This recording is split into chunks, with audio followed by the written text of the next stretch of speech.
现在有做小活动，有点爱心分享、按赞的话，我们数量有限，会送出这个给粉丝们。哎，你帮我车突然这样子5000。啊，给你，帮我拿去亲亲。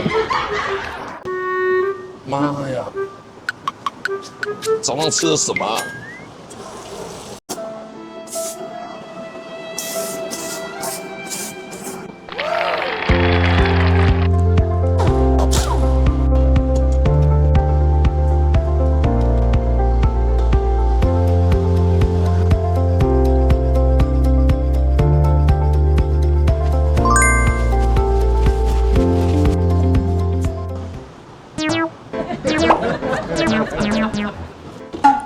在车上有这个马牌的保温箱的话，面积比较大，就不会吐在手上或者袋子外面，这个很方便。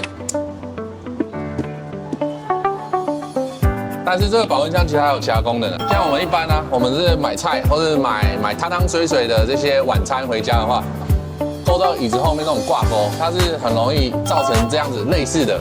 所以最好就是放在这种保温箱里面。那现在有做小活动，有点爱心分享、按赞的话，我们数量有限，会送出这个给粉丝们。